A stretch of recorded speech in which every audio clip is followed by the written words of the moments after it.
अभी का जो लेक्चर है यहाँ पे मैं गारंटेड क्वेश्चंस बताया हूँ, कौन सा टॉपिक से गारंटेड क्वेश्चन आएंगे, वो क्वेश्चंस को कैसे पहचानेंगे, उसको सॉल्व कैसे करेंगे। तो आपको कंपार्टमेंट का कसम है, चैनल आपको सब्सक्राइब करना है, वीडियो को लाइक करना है, कमेंट में जाके लिखना है आई विल डेफिनेटली पास। सबको कमेंट करना है कि मैं जरूर से पास हो जाऊंगा, मैं जैसे भी करके पास हो रहा हूँ एग्जाम के दिन, कोई और एक्सक्यूज नहीं है। अभी जो मैं क्वेश्चन इंपॉर्टेंट बता रहा हूँ वो जाके आप सॉल्व करो पूरा एंड टू एंड। जो टॉपिक्स हैं प्रीवियस 4-5 साल में क्वेश्चन उठाओ, जो भी ऐसे क्वेश्चन दिख रहे हैं उसको सॉल्व करो। कोई नया टॉपिक आपको करने का जरूरत नहीं है लास्ट मोमेंट में, जितना मैंने बताया है उतना ही सॉल्व करो। Hi everyone, good evening. Audio clear है आज? Yes, sir. Yes, sir. Yes, sir. Okay.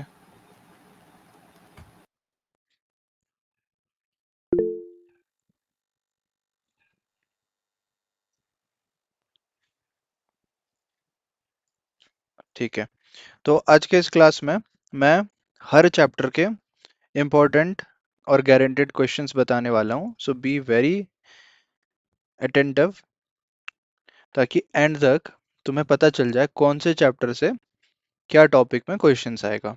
और यही क्वेश्चंस को तुम्हें फिलहाल आज और कल के दिनों में करना है। आई नो बहुत अभी एनजाइटी होगा कि कल एग्ज़ाम है, अभी ख़त्म हो जाएगा, कैसे करूँ एग्ज़ाम, टाइम कम है।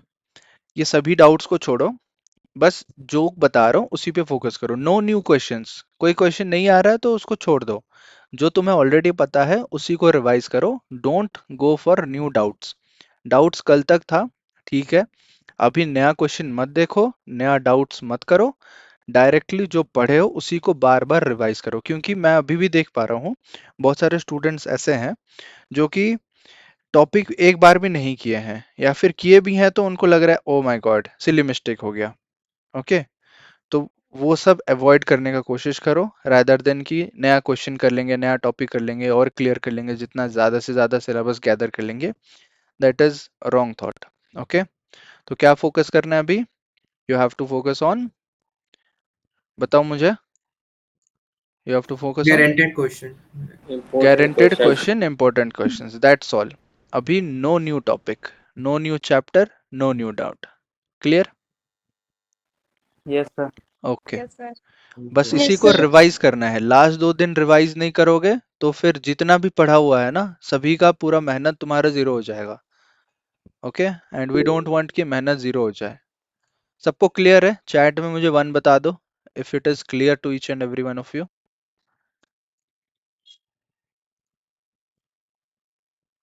ओके, सबको क्लियर है, मैं चैट देख पा रहा हूँ। Perfect. Okay, now focus on the class. हम चैप्टर 1 से शुरू करेंगे, 13 तक चलेंगे और सारे गारंटेड क्वेश्चंस को करेंगे। Focus on this.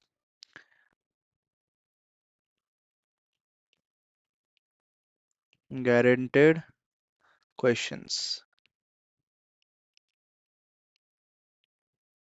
सबसे पहले हमारा है चैप्टर 1। चैप्टर 1 है relations and functions. Relation functions मैं साइड बाय साइड आपको रिवाइज भी करता चलूंगा, जो भी टॉपिक्स हैं, जो भी कॉन्सेप्ट्स हैं, ताकि रिवीजन भी हो जाएगा और उसके गारंटेड क्वेश्चंस भी पता चल जाएंगे। रिलेशंस एंड फंक्शंस में इसका माइंड मैप अगर बनाओगे, दो चीजें मैं ऑलरेडी काफी बार बता चुका हूँ, बट अभी फिर से सब कुछ बताऊंगा। ओके, सुनो, चैट भी मैं बंद कर रहा हूँ। नो मोर क्वेश्चंस, कुछ भी मत पूछो, कुछ भी मत और करो, काम सब छोड़ दो, बस क्लास पे फोकस करो।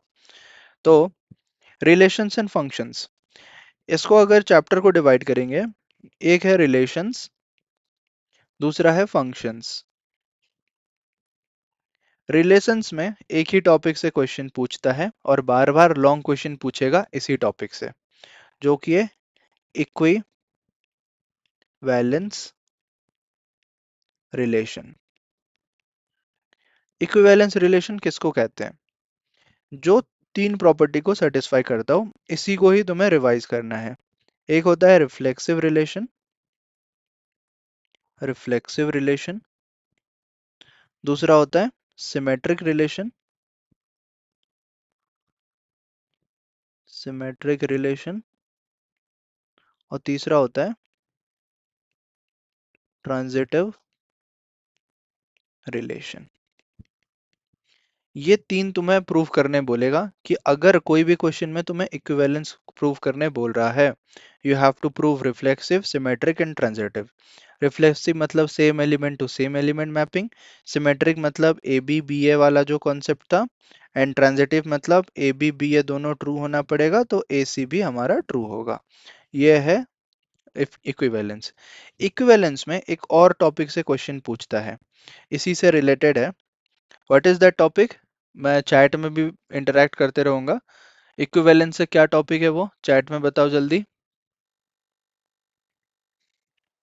Equivalence class, very good, chat में मुझे मिल गया इक्विवेलेंस क्लास। तो ये एक नया चीज है जो कि बुक में उतना क्वेश्चन नहीं मिलेगा, but we have done sufficient number of previous year questions. जितने भी क्वेश्चंस है तुम पीडीएफ बस देखो, अभी रिकॉर्डिंग भी मत देखो, मैं तो बोलूंगा रिकॉर्डिंग मत देखो। जितने पीडीएफ्स मैंने भेज रखे हैं वही पीडीएफ को ओपन करो।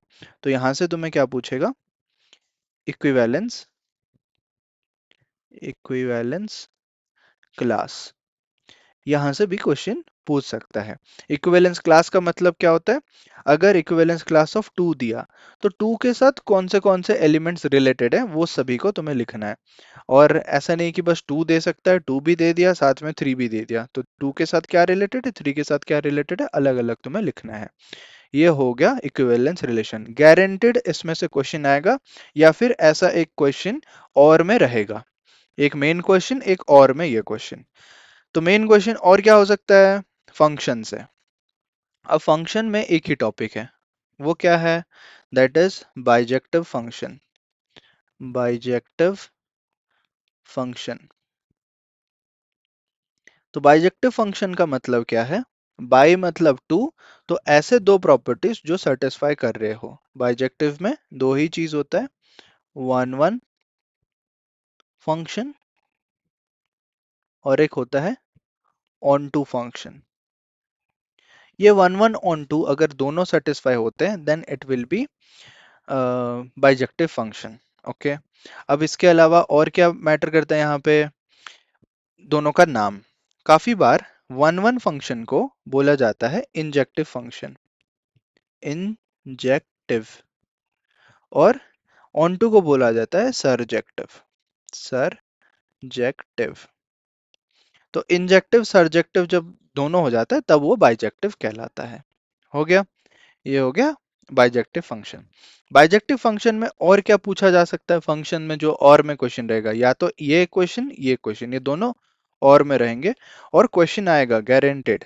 ओके, बाइजेक्टिव फंक्शन, ठीक है।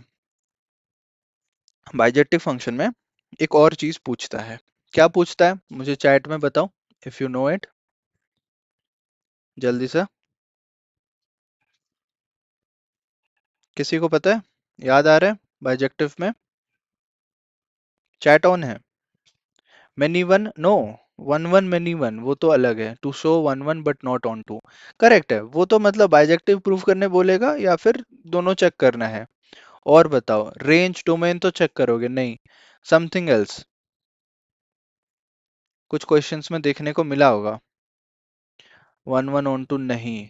चलो मैं चैट ऑफ करता हूं। The answer is inverse, inverse of a function. याद आया? Inverse of a function.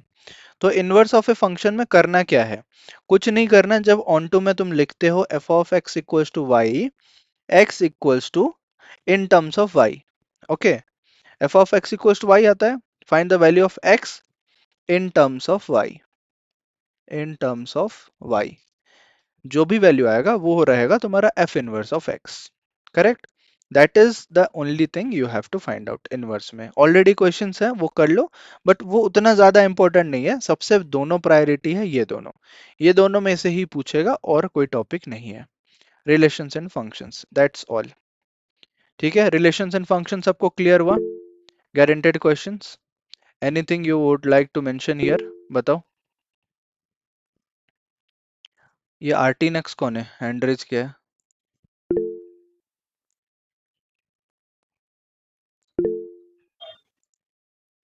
Okay, चलो सबको क्लियर हो गया, वेरी गुड। ऑफ रेफ क्या है? वन वन एक्सप्लेन भी कर दो। 1 मतलब f of x1 equals to f of x2, जहां पे लेते हैं वो होता है 1 ऑन टू का स्टेप है f of x equals to y, x को इन टर्म्स ऑफ y निकालना है, फिर चेक करना है डोमेन रेंज में वो x और y वैल्यू बिलोंग करते हैं या नहीं करते। That's all. Admit card download नहीं हुआ है, वेबसाइट नहीं खुल रहा है, अब क्या कर सकते हैं? इतने कैजुअल हो, केयरलेस हो तुम, एग्जाम के पहले दिन पूछ रहे हो एडमिट कार्ड नहीं है, इतने दिन से क्या कर रहे थे? 15 दिन टाइम मिला तुम्हें। Okay, number of reflexive relation वो सारे 1 मार्क क्वेश्चन में आ सकते हैं, छोटे मोटे question, number of symmetric, number of reflexive, वो सारा फॉर्मूला ऑलरेडी है। मैं बता रहा हूँ लॉन्ग क्वेश्चंस में गारंटेड ये सब क्वेश्चंस आएंगे। ठीक है, चलो नेक्स्ट टॉपिक। अभी इधर उधर का बात नहीं करेंगे, ओनली टू द टॉपिक बात करेंगे। एक पेज में एक चैप्टर में लिखूंगा, तो रिलेशंस एंड फंक्शंस गारंटेड हो गया। Coming to second chapter, chapter 2, inverse trigonometric functions. Inverse trigonometric functions में you have to study few things. सबसे पहला टॉपिक यहाँ पे है वो टेबल, जो एनसीईआरटी में टेबल दिया है ना, वो टेबल तुम्हें पूरा रट लेना है। अभी तक अगर नहीं रटे हो, वो टेबल को रटना है, जहाँ पे domain and range of inverse trigonometric functions तुम्हें मिलेगा।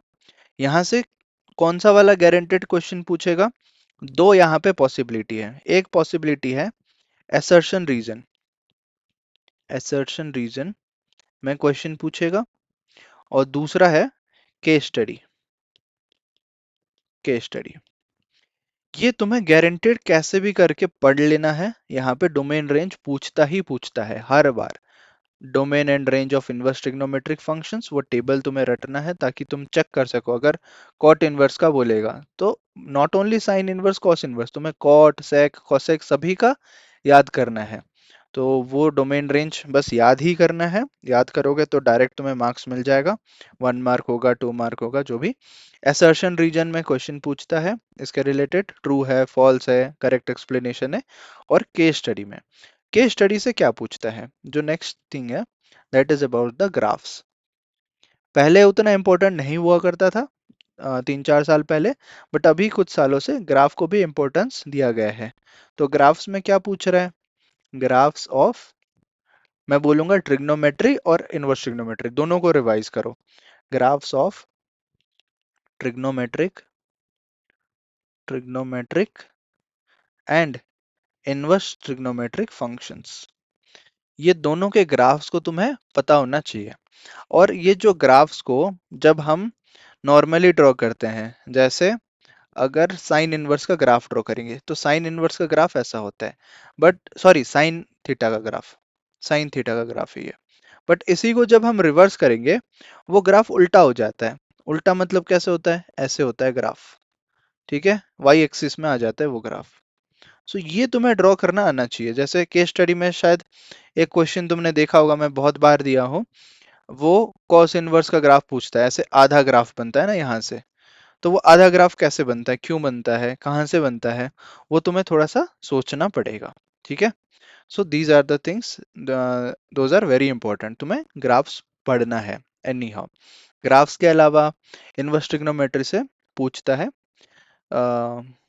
जो थर्ड टॉपिक है, मैं यहाँ से यहाँ लिखता हूँ, जो third topic which is very important, that is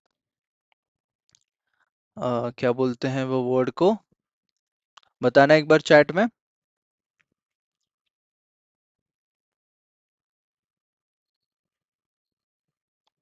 बताओ, पी से शुरू होता है, याद आया किसी को? Very good. Principal value, principal value, principal value में you have to simplify the values और फाइंड आउट करना है कि कौन से क्वाड्रेंट में है। इसके लिए तुम्हें क्वाड्रेंट का नॉलेज होना बहुत जरूरी है, 100% तुम्हें क्वाड्रेंट चाहिए।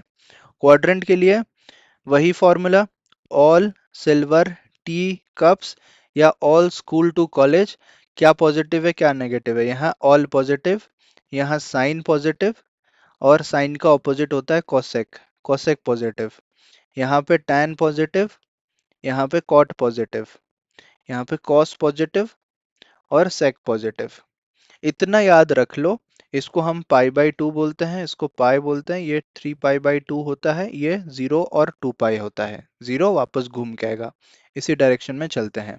अगर तुम्हें 7 पाई बाई 3 दे रहा है, कैसे करना है, 9 पाई बाई 3 दे रहा है, -9 पाई बाई 3 दे रहा है, तो वो सभी को तुम्हें कैलकुलेट करके लिखना आना चाहिए। एनफ क्वेश्चन है, 100+ क्वेश्चन है यहाँ पे प्रिंसिपल वैल्यू रिलेटेड। सबको सॉल्व करो। यहाँ पे combination of sine inverse of something, cos inverse of something, tan inverse of something they सकता है। वो सभी को बस सिंप्लीफाई करना चाहिए। ठीक है, तो these are the topics which are guaranteed. और मैक्सिमम पॉसिबिलिटी किसका है वो भी बता देता हूँ। असर्शन रीजन में ये बहुत ज्यादा चांस है, मतलब अराउंड 70 to 80% चांस है असर्शन रीजन में मिलेगा। केस स्टडी का चांस है कि 20 to 30% चांस है वो केस स्टडी में पूछेगा। कौन सा टाइप का क्वेश्चन पूछ सकता है, इन दोनों में से ज्यादा पॉसिबिलिटी है। ग्राफ को मैं थर्ड में रखना चाहूंगा। सबसे पहले प्रिंसिपल वैल्यू का ज्यादा चांस है कि प्रिंसिपल वैल्यू पूछे। और अगर 2-3 सेट होता है तो किसी सेट के लिए प्रिंसिपल वैल्यू पूछेगा, किसी और सेट के लिए डोमेन रेंज पूछेगा।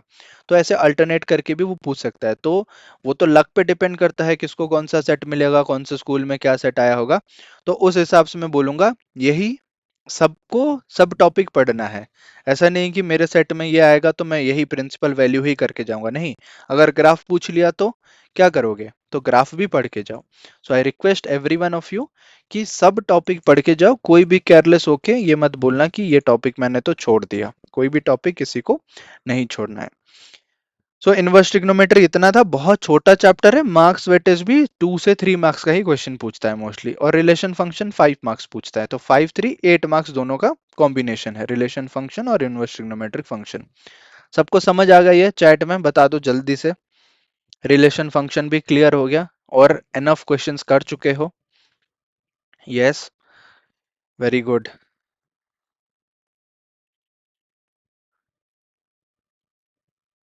Okay, nice. चलो आगे बढ़ते हैं अभी। Next chapter, very important chapters और सबसे easy chapter, mark scoring chapter. इसमें मैं नहीं चाहता कि किसी के भी सिली मिस्टेक हो और एक भी मार्क्स कटे, क्योंकि दोनों मिला के 10 मार्क्स का आपको क्वेश्चन पूछा जाएगा। चैप्टर है 3, जो कि है मैट्रिसेस। मैट्रिसेस चैप्टर से तुम्हें काफी सारे टॉपिक्स हैं जहां से क्वेश्चन पूछ सकता है। अगर मैं कोई भी प्रीवियस ईयर उठाऊं, वहां से क्वेश्चंस तुम्हें देखने को मिलेंगे। पहला टॉपिक है equality of matrices. Equality of matrices. तो इक्वालिटी ऑफ मैट्रिसेस से मल्टीपल तरह के क्वेश्चन पूछे जा सकते हैं। एक तो पूछ सकता है कि एक्स मैट्रिक्स निकालो। एक्स मैट्रिक्स कैसा है, जैसे कल दिया था, एक्स इंटू एक 2x2 matrix equals to something 2x2 matrix. तो ये एक्स को तुम्हें क्या लेना है, ए बी सी डी लेके सॉल्व करना है। That is one equality of matrix. दूसरा इक्वालिटी ऑफ मैट्रिक्स, एक्स और वाई वैल्यूज। वैल्यूज निकालने वाला कौन सा क्वेश्चन है, जैसे कि तुम्हें दिया होगा x plus y something something something variable में होगा, into something something equals to something something. Multiply करो, इक्वेट करो, इक्वेशंस बनाओ। वो इक्वेशन को सॉल्व करने के बाद तुम्हें x और y के वैल्यूज मिलेंगे, मतलब वेरिएबल्स के वैल्यूज। तो दो तरह के क्वेश्चन पूछे जा सकते हैं, एक मैट्रिक्स है, एक वैल्यूज निकलने वाला। ये गारंटीड है, आपको 2 मार्क्स में पूछेगा ही पूछेगा। एक छोटा सा क्वेश्चन यहाँ से आ जाएगा। ठीक है, और ऐसा नहीं है तो इसके क्या बोलते हैं, डिटर्मिनेंट से तो प्रॉपर्टी आएगा। 1 मार्क में भी तुम्हें इक्वालिटी बेसिस में पूछ सकता है questions. Okay, so be very careful, ये तुम करके जाओ इक्वालिटी ऑफ मैट्रिसेस। और नेक्स्ट अगर बात करें, कोई भी प्रीवियस ईयर उठाओ, मैं अगर तुम्हें एक सैंपल पेपर दिखाता हूँ, ये वाला कंपार्टमेंट का पेपर है। ये तो बहुत लिखा हुआ है इसमें, एक क्लीन पेपर निकालते हैं। ये देखो, यहाँ पे अगर हम स्क्रॉल करेंगे, देखो मैंने बताया था 1 मार्क में पूछेगा एक्स टाइप का, ऐसा टाइप का क्वेश्चन पूछ सकता है। माइनर और ये तो डिटर्मिनेंट्स में हम पढ़ेंगे। बाकी मैट्रिसेस से किस तरह के क्वेश्चंस पूछते हैं, ये वाला फाइंड द वैल्यू ऑफ के ए स्क्वायर है, ये भी इक्वालिटी ऑफ मैट्रिसेस वाला क्वेश्चन है। तो गारंटेड क्वेश्चन में हम यहाँ पे लिख लेंगे फाइंड के वाला क्वेश्चन भी तुम्हें पूछेगा। तो इक्वलिटी जिसका क्लियर है उसका तो मतलब मिनिमम 2 मार्क्स 3 मार्क्स सिक्योर्ड है, 2-3 मार्क्स वो कर ही लेगा guaranteed. Okay, coming to long question. Long question, हाँ यहाँ पे भी देखो और एक है इक्वलिटी करके 3 मार्क, मतलब 3 क्वेश्चन तो इक्वलिटी से पूछ लिया एक ही सेट में, ये भी इक्वलिटी के बेस पे टॉपिक है, इसके ऊपर था, ये क्वेश्चन नंबर 11 था। बाकी और दिखाता हूँ, क्वेश्चंस को भी नोट करना बाद में सॉल्व करना। ये क्वेश्चन नंबर 9 देखो, इक्वलिटी बेसिस में क्वेश्चन है, और इसके ऊपर वाला जो था ये वाला, 3 क्वेश्चन डायरेक्टली इक्वलिटी बेसिस में तुम्हें पूछ लिया, और 1 मार्क में 100% क्या 200% भी ले लो इक्वलिटी के बेस पे आएगा, equality of matrices. Question done. वो टॉपिक के बाद आगे मैट्रिसेस का बताता हूँ। देखो डायरेक्टली इंडिपेंडेंटली मैट्रिसेस का उतना क्वेश्चन नहीं है, जब हम डिटरमिनेंट चैप्टर को इंक्लूड करते हैं तब हमारे पास रेंज बढ़ जाता है कि हम ज्यादा क्वेश्चंस कर पाएंगे। देन मैट्रिसेस का एक नेक्स्ट टॉपिक है, ये बताता हूँ। एलपीपी, आगे चलते हैं। 5 मार्क्स, 5 मार्क्स में ये क्वेश्चन पूछेगा, बट ये डिटर्मिनेंट से तो इंडिपेंडेंटली मैट्रिसेस से उतना ज्यादा तुम्हें कुछ पता नहीं चलेगा, ठीक है। ट्रांसपोज वगैरह करके एक क्वेश्चन है, आजकल तो नहीं पूछता, पहले ज्यादा पूछता था। Sum of symmetric and skew symmetric, ये पहले काफी पूछता था, अभी ये सिंपल हो गया ना, इसलिए डिटरमिनेंट्स में लॉन्ग क्वेश्चंस पूछ देता है। इसमें करना क्या है, कोई भी मैट्रिक्स को हम sum of symmetric and skew symmetric represent कर सकते हैं, सिमेट्रिक प्लस स्क्यू सिमेट्रिक। कैसे रिप्रेजेंट करेंगे, a equals to P plus Q. अब p क्या होता है, half of a plus A transpose plus half of a minus A transpose, ये होता है ए मैट्रिक्स का रिप्रेजेंटेशन। तो अगर भी पूछ लिया, काफी साल से नहीं पूछा है, अगर पूछ लिया तो घबराना मत, बस ट्रांसपोज निकालना है और तुम्हें लिखना है। सिमेट्रिक मतलब क्या होता है, A equals to A transpose. Skew symmetric मतलब क्या होता है, A equals to minus A transpose, ठीक है। यही है प्रॉपर्टीज, इससे क्वेश्चन पूछेगा, मतलब चांसेस है, नॉट 100%, इसका मतलब चांस में बोल सकता हूँ 30 to 40% चांस से पूछेगा, बट इसका तो मैं 200% बोल सकता हूँ इक्वलिटी ऑफ मैट्रिसेस से आएगा। तो सबका पॉसिबिलिटी के साथ ही मैं बता रहा हूँ। इसके बाद coming to next topic, matrices से एज सच कुछ नहीं है, बट हाँ एक और पॉसिबिलिटी है जो कि अराउंड 40% चांसेस है इसका, केस स्टडी। केस स्टडी में अभी पिछले किसी किसी सेट में पूछा है, हर सेट में तो नहीं पूछ रहे, बट किसी किसी सेट में पूछ रहा है। वो सेट में क्या पूछेगा, तुम्हें वर्ड प्रॉब्लम देगा।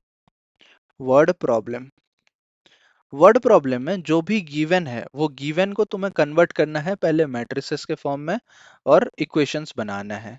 तो डिटरमिनेंट्स का वहां पे ऑब्वियसली यूज होता है, तो वो डिटरमिनेंट चैप्टर में मैं बताऊंगा अभी, ठीक है। तो मैट्रिसेस से मोस्टली तुम्हें बेसिक्स क्लियर रखना है और इक्वालिटी को समझना है, और सिमेट्रिक स्क्यू सिमेट्रिक वाला एक प्रॉपर्टी था, ये बताना था। ये क्लियर हो गया, बताओ मुझे अभी सबको, everyone clear, give me one in the chat.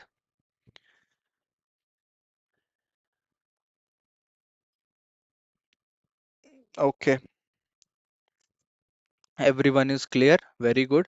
अच्छा, सब नोट करते जा रहे हो ना, मैं जो भी अभी स्क्रीन पे लिख रहा हूँ नोट्स में, everyone is noting down, correct. Note करते जाओ, क्योंकि यही है फाइनल रिवीजन जो तुम्हें मदद करेगा आज और कल रिवाइज करने के लिए, जो भी क्वेश्चंस रहेंगे।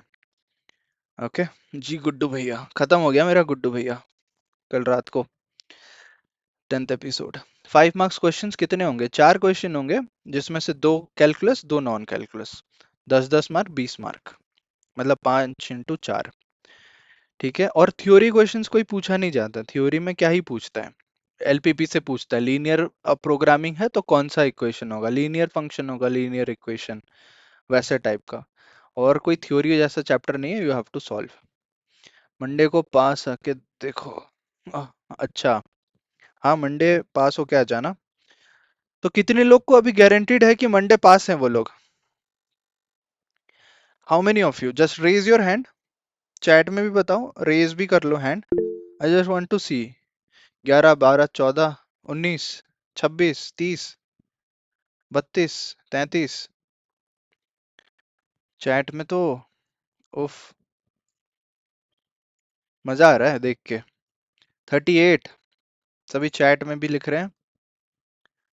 लग रहा है नहीं, मैं हो गया पास, ऐसे बोलो, मैं हो गया पास। अभी लास्ट मोमेंट में देखो 40 लोग, 80 लोग हैं यहाँ पे, 40 लोग बोल रहे हैं पास हो जाएंगे। बाकी लोग क्या कर रहे हैं?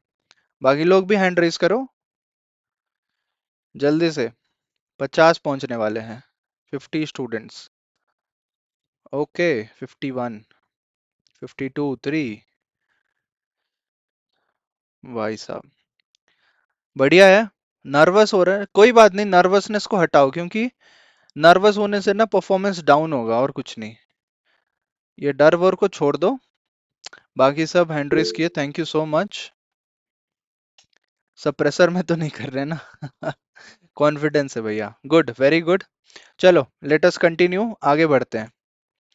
आगे हमारा स्क्रीन है, मैं सबका हैंड लोअर कर देता हूँ। गुड टू नो दैट कि इतने लोग कॉन्फिडेंट हैं और रिवाइज कर रहे हैं। परफेक्ट। तो मैट्रिसेस चैप्टर भी क्लियर हो गया। अभी आता है डिटर्मिनेंट्स। डिटर्मिनेंट्स जब कंबाइन हो जाता है मैट्रिसेस के साथ, तब हमारे पास बहुत ज्यादा चैप्टर हो जाता है, मतलब बहुत ज्यादा टॉपिक हो जाता है क्वेश्चंस पूछने का। सो चैप्टर 4, डिटर्मिनेंट्स। डिटर्मिनेंट्स डिटर्मिनेंट्स है एक गारंटेड क्वेश्चन जिसका पॉसिबिलिटी तो ऐसा पॉसिबिलिटी है जितना इक्वालिटी ऑफ मैट्रिसेस का पॉसिबिलिटी है, 200%। वो क्वेश्चन रहेगा तुम्हारा सॉल्विंग ऑफ इक्वेशंस, इक्वेशन को सॉल्व करना। System of equations. System of equations में तुम्हें किस टाइप के क्वेश्चंस पूछे जाएंगे? एक वेराइटी होगा, ए दिया गया होगा, A will be given, find A inverse, use it. तो जनरली ऐसे क्वेश्चन में क्या होता है, इसका जो ए वैल्यू होता है और हम a x equals to b लिखते हैं, x equals to A inverse b लिखते हैं, ये वाला ए और ये वाला ए दोनों सेम होता है मोस्ट ऑफ द केसेस। जो दूसरा वेराइटी होगा, that will be find product. Product में तुम्हें ए और बी दिया गया होगा, ए बी निकालना है और उसको यूज करना है। तो ए बी जनरली क्या आता है, आइडेंटिटी मैट्रिक्स आता है या फिर सम कांस्टेंट टाइम आइडेंटिटी आता है। Suppose a b equals to 6 I आया है, यहाँ पे मैंने कल ही सॉल्व करके बताया था, A equals to A inverse equals to 1/6 times of B करना है, और अगर बी इनवर्स पूछ रहे 1/6 टाइम्स ऑफ ए करना है। क्लास में ही सबने सॉल्व किया था, सही आंसर भी निकाला था, सो ये भी क्लियर हो गया। तो एक हो गया ए इनवर्स निकालो, दूसरा हो गया ए बी निकालो। तीसरा एक और वेराइटी होता है जहाँ पे a b equals to identity matrix आता है, बट डायरेक्ट इक्वेशन में यूज नहीं होता है। वहां पे क्या करते हो, ए इनवर्स इक्वल्स टू जो दूसरा मैट्रिक्स है उसको हम डी लेते हैं, तो उसको बोलते हैं कि d inverse whole transpose equals to d transpose whole inverse. ये बहुत रेयरली मतलब पूछ लेता है कभी कभार, तो इसका भी मैंने क्वेश्चंस कराया है, वो पीडीएफ देख लेना। जब ट्रांसपोज का यूज होगा, वो इक्वेशंस जब लिखोगे वैसा यूज होगा ए इक्वल्स टू बी वाले में। तो ये गारंटेड क्वेश्चन है, सिस्टम ऑफ इक्वेशंस आएगा ही आएगा। ठीक है, सिस्टम ऑफ इक्वेशन के अलावा इससे केस स्टडी वगैरह चांसेस नहीं है, बट प्रॉपर्टीज बहुत जरूरी है। प्रॉपर्टीज,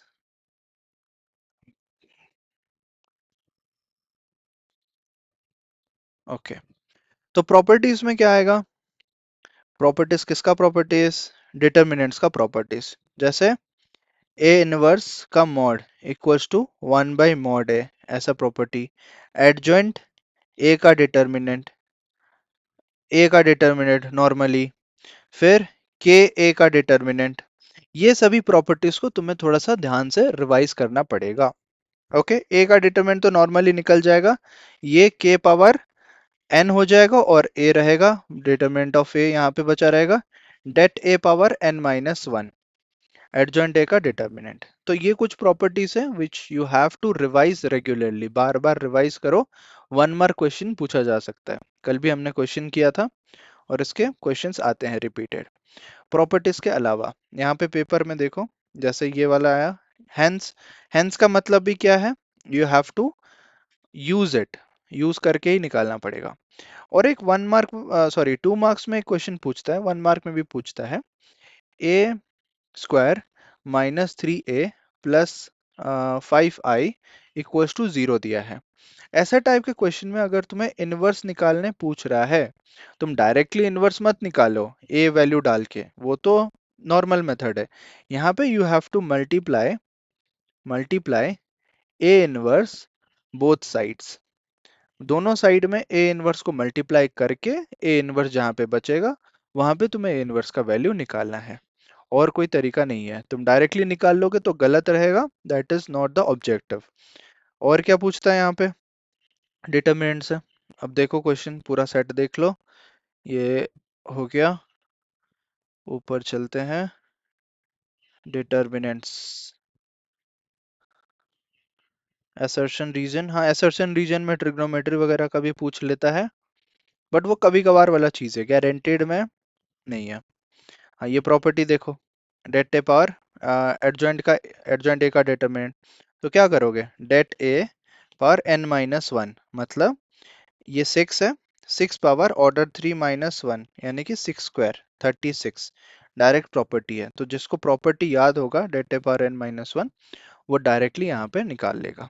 ठीक है, वरना कंफ्यूज होते रहेगा कैसे निकालूं, 6 को कहाँ पे यूज करूं, शायद 1/6 होगा या 6 क्यूब होगा, 6 स्क्वायर होगा, वैसे बैठा रहेगा। तो प्रॉपर्टीज इतना।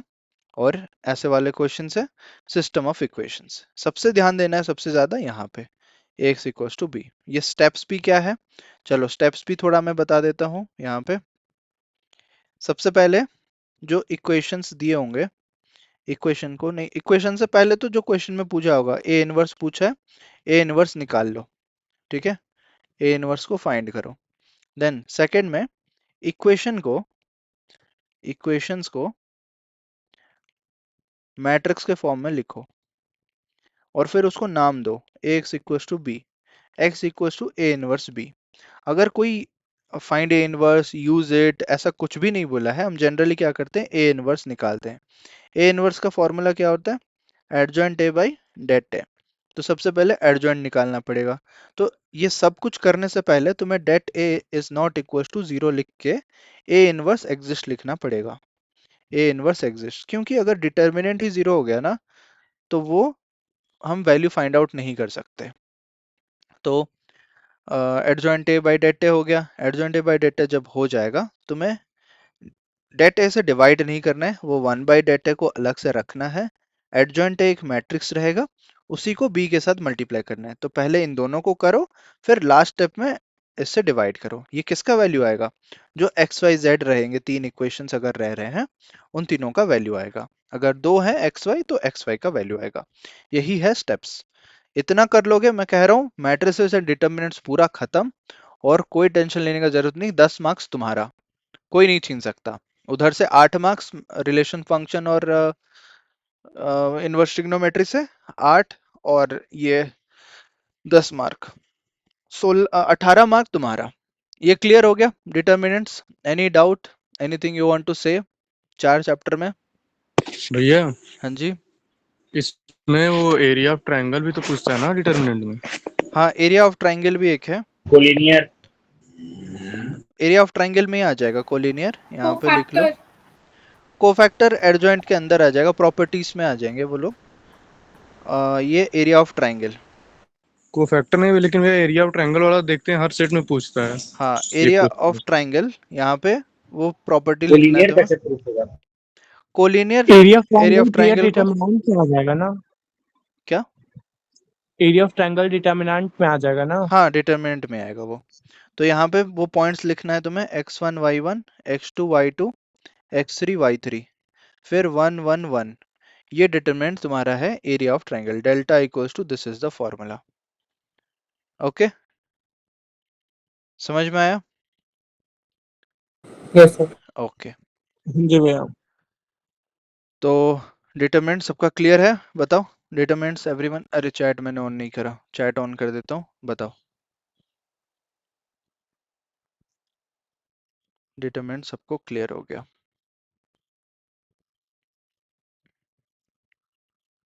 ओके, अभी पहले के 4 चैप्टर हो गए। कैलकुलस छोड़ना है, बाकी नेक्स्ट हमें लास्ट के 4 चैप्टर्स पे फोकस करना है। लास्ट के 4 चैप्टर शुरू होते हैं वेक्टर अलजेब्रा 3D, फिर LPP probability. 10 11 12 13 chapter 10 vector algebra. Vector algebra में जो टॉपिक्स इंपॉर्टेंट है, चैप्टर रिवीजन भी हो जाएगा, गारंटेड टॉपिक्स भी हो जाएंगे। एक है कोलिनियर। सभी चैप्टर का कोलिनियर अलग है, वेक्टर्स का अलग है, 3D का अलग है, एंड डिटर्मिनेंट्स का अलग है। तो सभी चैप्टर का तुम्हें अलग अलग करना पड़ेगा। कोलिनियर का एक क्लास में मैंने बताया था कि अगर तुम्हें डिटर्मिनेंट्स में पूछ रहा है collinear, you have to make the triangle area 0। एक पॉइंट लेना है और तीनों पॉइंट का तुम्हें निकाल लेना है, एरिया 0 आएगा। फाइंड द इक्वेशन अगर पूछ रहा है, एक पॉइंट एक्स वाई ले लो, फिर जाके वो एक्स वाई पुट करके इक्वेशन बना लो ट्रायंगल का एरिया 0 करके, वो हो जाएगा। अगर वेक्टर अलजेब्रा में कोलिनियर पूछ रहा है, वेक्टर अलजेब्रा में व्हाट यू कैन डू, दो तरीका है। एक तो तुम ऐसे लो, ये एक पॉइंट है, ये एक पॉइंट है, ये एक पॉइंट है, यहाँ से यहाँ एक वेक्टर, यहाँ से यहाँ एक वेक्टर और पूरा एक वेक्टर। तो पहले का तुम्हें मॉड निकालो, दूसरे का मॉड निकालो, फिर इन दोनों को ऐड करो, that is equal to third का मॉड होगा। ये सपोज ए बार है, ये बी बार है, ये सी बार होगा, दोनों का मॉड के साथ इक्वल होगा। तो डिस्टेंस इक्वल हो रहे हैं तो एक ही लाइन में वो लाई कर रहे हैं, ये एक कॉमन पॉइंट बी होगा, ए से बी, बी से सी, दैट इज वन मेथड। दूसरा जो मेथड है डीआरएस, तो डीआरएस एक्चुअली वो 3D में आ जाता है, तो इसीलिए वो 3D में बताऊंगा। ओके, प्रोपोर्शनल होना चाहिए डीआरएस या इक्वल होना चाहिए, तो फिर वो कोलिनियर हो जाएगा। पैरेलल कोलिनियर, ये सारे कॉन्सेप्ट्स आते हैं उसमें। नेक्स्ट, यहाँ पे जो नेक्स्ट टॉपिक है, क्या है नेक्स्ट टॉपिक बताओ चैट में, what is the next topic in vector algebra, guaranteed question. Unit, very good. Unit vector, unit vector में जनरली तुम्हें क्या पूछता है, ए कैप निकालने के लिए पूछता है। तो ए कैप, कोई क्वेश्चंस में ए कैप पूछ लिया, किसी और क्वेश्चन में 7 यूनिट पूछेगा तो 7 ए कैप तुम्हें निकालना है, ऐसे टाइप के क्वेश्चन से। तो मैग्नीट्यूड यहाँ पे 1 होना चाहिए यूनिट वेक्टर का, इक्वल टू 1। तो 7 यूनिट है तो 7 किससे मल्टीप्लाई कर लेना है। ओके, नेक्स्ट, नेक्स्ट जो टॉपिक है जो कि कुछ सेट्स में पूछेगा, सभी सभी सेट में नहीं पूछेगा गारंटेड वे में, that is projection, projection of A vector. Projection मतलब क्या होता है, एक वेक्टर के ऊपर दूसरा वेक्टर। ओके, चलो मैं चैट ऑफ किया, सॉरी सर पेपर सॉल्व कर रहा था तो ध्यान ही नहीं दिया, क्लास से थोड़ा लेट आ गया, कोई बात नहीं। बहुत इंपॉर्टेंट चीज मिस कर चुके हो, रिकॉर्डिंग देखना, अभी मैं डालूंगा। Projection of A vector, projection of A vector मतलब एक वेक्टर ऐसा है ए बार, ये है बी बार, बी बार ए बार के ऊपर आ रहा है, या फिर दूसरा तरीका है बी बार नीचे है, ये ए बार है, ए बार बी बार के ऊपर आएगा। तो पहला वाला है B bar on A bar, मतलब A bar dot B bar on, नीचे ए बार है तो ए बार का मॉड। यहाँ पे क्या होगा, नीचे बी बार है तो बी बार का मॉड, ऊपर सेम रहेंगे ए बार डॉट बी बार, ये होगा a bar on B bar. ये है दोनों डिफरेंस, ये पहला वाला, ये दूसरा वाला, ये तुम्हें ध्यान देना है प्रोजेक्शन में। ओके, इसके बाद और क्या है, वेक्टर भी एक ऐसा चैप्टर है जैसे मैट्रिसेस है, वेक्टर कंप्लीट होगा जब हम इसको कंबाइन करेंगे 3D के साथ, एंगल बिटवीन में तो वेक्टर का वो होगा, वो सभी चीज होगा। बट यहाँ पे एक और दो चीज है important, that is product. Product हमारे पास दो तरह के प्रोडक्ट्स होते हैं, एक है डॉट प्रोडक्ट, डॉट प्रोडक्ट, दूसरा होता है क्रॉस प्रोडक्ट। डॉट प्रोडक्ट में हम इसको स्केलर प्रोडक्ट भी बोलते हैं, स्केलर प्रोडक्ट। क्रॉस प्रोडक्ट को वेक्टर प्रोडक्ट बोलते हैं। डॉट प्रोडक्ट में ए बार डॉट बी बार होता है, यहाँ पे ए का मॉड बी का मॉड कॉस थीटा। तो यहाँ से हम एंगल भी निकालते हैं, एक जो दूसरा टॉपिक आता है एंगल बिटवीन टू वेक्टर्स, उसको हम निकालते हैं यही फॉर्मूले को यूज करके। cos theta equals to A bar dot B bar by mod A mod B, फिर theta equals to cos inverse. Then cross product, cross product में ए क्रॉस बी लिखते हैं, यहाँ पे mod A mod B sine theta N cap. N cap होता है unit normal vector. इसका physical significance बार बार मैं रिपीट करता हूँ, क्रॉस प्रोडक्ट का फिजिकल सिग्निफिकेंस याद कर लो, क्योंकि इसी के बेसिस में तुम्हें 3D में क्वेश्चन पूछेगा। Physical significance 100%। क्या है वो फिजिकल सिग्निफिकेंस? ए बार क्रॉस बी बार का मतलब वो है फिजिकल सिग्निफिकेंस। अगर एक वेक्टर है ए बार, ये है बी बार, अगर तुम दोनों का क्रॉस निकाल रहे हो ना, ये आएगा क्रॉस जो कि इसके साथ भी परपेंडिकुलर होगा, इसके साथ भी परपेंडिकुलर होगा। अभी हम 2D में दिखा नहीं सकते इसको अच्छे से डायग्राम करके, बट रिमेंबर दिस थिंग, ये अगर सी बार आ रहा है तुम्हारा, सी बार विल बी ए वेक्टर जो कि ए बार से भी परपेंडिकुलर होगा, बी बार से भी परपेंडिकुलर होगा। तो ए बार is perpendicular to c bar and b bar is also perpendicular to c bar। c bar मतलब a क्रॉस b, वैसा वो परपेंडिकुलर होगा। This implies a bar is perpendicular to a cross b and b bar is also perpendicular to a cross b। अब cross product में तुम्हें वो circular वाला चीज ध्यान देना है। कौन सा सर्कुलर वाला चीज? ऐसे साइक्लिक रूल, ये अगर आई कैप है और इधर जे कैप है, इधर के कैप है, तो आई से जे जाएंगे तो के आएगा, जे से के जाएंगे तो फिर आई आएगा। ठीक है, आई से जे के, जे से के आई, के से आई जे। और अगर उल्टा चलेंगे ऐसे इस डायरेक्शन में तो के क्रॉस जे होगा माइनस आई, वो तुम्हें ध्यान रखना है। और एंगल बिटवीन में कॉस थीटा, तो आई डॉट आई क्या होता है? 1 होता है, तो वो एग्जिस्ट करेगा क्योंकि कॉस थीटा वहां पे 0 है, कॉस 0 1 होता है। वो सारे एंगल के कुछ प्रॉपर्टीज हैं जो इस चैप्टर से इंपॉर्टेंट है। वेक्टर अलजेब्रा, और वेक्टर अलजेब्रा ज्यादा हो पाएगा जब हम 3D भी कवर करेंगे। So is it clear vector algebra everyone? और कोई टॉपिक मिसिंग है क्या, या सब क्लियर है? सबको समझ आ गया? वेक्टर अलजेब्रा का ये माइंड मैप है। और प्रोडक्ट इंपॉर्टेंट है, यहाँ पे प्रोडक्ट से क्वेश्चन पूछता ही पूछता है। 1 मार्क में क्वेश्चन हो गया, लॉन्ग क्वेश्चंस हो गया। म्यूचुअली परपेंडिकुलर, हाँ म्यूचुअली परपेंडिकुलर एंगल के अंडर आएगा, that is itself A question. Foot of the perpendicular बेटा वो 3D में है। आई क्रॉस आई क्या होगा? आई क्रॉस आई एंगल सोचो साइन थीटा, साइन 0 0 होता है, तो आई क्रॉस आई 0 होगा। भैया एन कैप में कंफ्यूज हो जाती हूँ, क्या करना है? एन कैप जाता हूँ, ओके। एन कैप में क्या होता है? वो यूनिट नॉर्मल वेक्टर है, नथिंग बट वो दो तरह के वेक्टर्स हो सकते हैं, एक तो पॉजिटिव डायरेक्शन में, एक नेगेटिव डायरेक्शन में। इसका भी यूनिट नॉर्मल वेक्टर है, इसका मैग्नीट्यूड 1 है, तो ऐसा सच कोई फर्क नहीं पड़ता है इससे। ठीक है, सर्कल वाला थोड़ा डाउट है। सर्कल वाला क्या डाउट है? आई से जे तक जाएंगे तो के आएगा, तो क्रॉस में ये वैलिड है, आई क्रॉस जे इक्वल्स टू के। फिर जे से के जाएंगे तो आई आएगा, तो जे क्रॉस के इक्वल्स टू आई, ऐसा होगा। ठीक है, पैरेललोग्राम ऑफ वेक्टर एडिशन, हाँ वो भी दो चीज है। एडिशन ये प्रोडक्ट में होगा, इधर मैं एडिशन लिखता हूँ। एडिशन में दो चीजें, एडिशन में दो चीजें, यूनिट में पॉजिटिव नेगेटिव दोनों ले लेंगे ना, हाँ। एडिशन, एडिशन में है, एक है ट्रायंगल लॉ और एक है पैरेललोग्राम लॉ। ट्रायंगल लॉ में अगर हम ऐसे जा रहे हैं और ऐसे गए ए से बी तक, बी से सी तक, तो closing side in the opposite direction ये होगा ए से सी।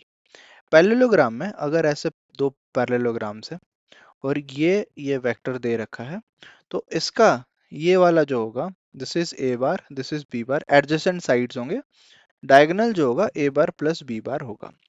That is the parallelogram law. उसी हिसाब से तुम्हें जो भी डायगोनल्स लेना है या जो भी रिजल्टेंट लेना है, you can take it. Correct, तो दो ही रूल है। यहाँ पे खत्म होता है हमारा vector algebra, chapter 10। Chapter 11, chapter 11 है 3D ज्योमेट्री। 3D ज्योमेट्री में बहुत सारे हमारे पास गारंटेड क्वेश्चन है। जो हाल फिलहाल में 100% गारंटी वाला जो क्वेश्चन है वो है, एक पॉइंट है, वो पॉइंट के जरिए से एक लाइन पास हो रहा है, और चलो ये डायग्राम नीचे बनाता हूँ। ये क्वेश्चन का मैं वैरायटी लिख लेता हूँ। R bar equals to A bar plus lambda b bar, then a cross b, ये दोनों को यूज होगा। कैसे? एक पॉइंट है, ये पॉइंट के जरिए से वो लाइन पास होना चाहिए, और वही लाइन बाकी दो लाइन के साथ परपेंडिकुलर है, इसके साथ भी इसके साथ भी। ये सपोज ए बार है, ये बी बार है, और ये स्टैंडर्ड फॉर्म है। डोंट थिंक कि यही वाला फॉर्मूला तुम्हें डालना है। This is the standard form जो कि हम लास्ट में यूज करेंगे। Passing through a point and parallel to another line. Okay, so कैसे करना है ये क्वेश्चन को? ये पॉइंट जो P है ये हो जाएगा हमारा ए बार यहाँ पे, और ए क्रॉस बी जो हम कर रहे हैं ये दोनों परपेंडिकुलर है। तो पूरे क्वेश्चन को अगर हम देखें, कल मैंने जो दिया था, एक पॉइंट के जरिए से पास हो रहा है और दोनों लाइन के साथ परपेंडिकुलर है, मीन सबसे पहले दोनों लाइन का परपेंडिकुलर निकालना है। First step will be find a cross b. दोनों लाइन को क्रॉस करो, ये टू लाइंस का क्रॉस प्रोडक्ट होगा। वो करने के बाद जो तुम्हारा इक्वेशन आएगा उसका डीआरएस नोट करो। नोट डीआरएस, ठीक है, लाइन का नीचे वाला। डीआरएस नोट करने के बाद थर्ड पॉइंट में तुम्हें r bar equal to A bar plus lambda b bar formula डालना है। ए बार में ये वाला तुम्हारा पॉइंट होगा, और बी वाला तुम्हारा डीआरएस होगा, ऊपर वाला। ये तीन स्टेप में ऐसे क्वेश्चन सॉल्व होते हैं। इसका एग्जाम्पल के लिए ये वाला देखो, मैंने कल क्वेश्चंस में दिया था पार्ट 2, इधर लास्ट में ऐसे क्वेश्चंस। वेक्टर कार्टेशियन इक्वेशन निकालना है जो कि इन दोनों लाइंस के साथ परपेंडिकुलर है। परपेंडिकुलर है तो क्या करना पड़ेगा? You have to find the cross product. इन दोनों का क्रॉस निकालो, एक वेक्टर आ जाएगा। क्योंकि क्रॉस प्रोडक्ट एक वेक्टर होता है, हम डिटरमिनेंट्स यूज करके निकालते हैं। देन इस पॉइंट के जरिए से पास हो रहा है, पॉइंट के जरिए से पास हो रहा है, मीन्स ये ए बार है, ए बार प्लस लैम्डा बी बार। इसका जो डीआरएस आया होगा वो बी बार में डालेंगे, और ए बार मतलब पॉइंट में i cap plus j cap plus k cap. Cartesian to vector भी conversion, you know that, you can use it. Find the angle between, angle between में cos थीटा फॉर्मूला डाल देना।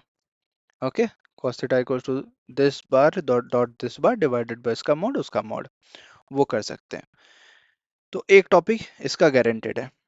दूसरा एक गारंटेड है जो कि मतलब कम चांस है, इससे तो कम चांस है, बट ये थोड़ा टफ हो रहा है, इसीलिए हर सेट में आजकल पूछ रहे हैं। यह है शॉर्टेस्ट डिस्टेंस।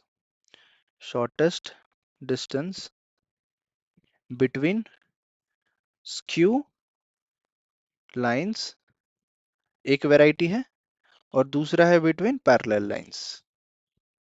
पैरेलल लाइंस, इसका बस फॉर्मूला तुम्हें अगर पता होगा, you can directly write it down. Shortest distance AD h d equals to b1 cross b2 dot a2 minus a1 divided by b1 cross b2 इसका मॉड, और पूरे का मॉड, क्योंकि शॉर्टेस्ट डिस्टेंस ये होगा। ये होगा फर्स्ट केस के लिए। दूसरा जो केस है पैरेलल लाइंस के लिए, यहाँ पे शॉर्टेस्ट डिस्टेंस होगा, एक ही b रहेगा, b cross a2 minus a1 divided bye b का मॉड, इसका भी मॉड, पूरे का मॉड। ये है shortest distance between parallel lines. दो टॉपिक यहाँ पे ओवर हुआ। 3D में एक्चुअली काफी ज्यादा टॉपिक्स है, इसीलिए थोड़ा हमें लिखना पड़ेगा। तीसरा एक वेराइटी, तीस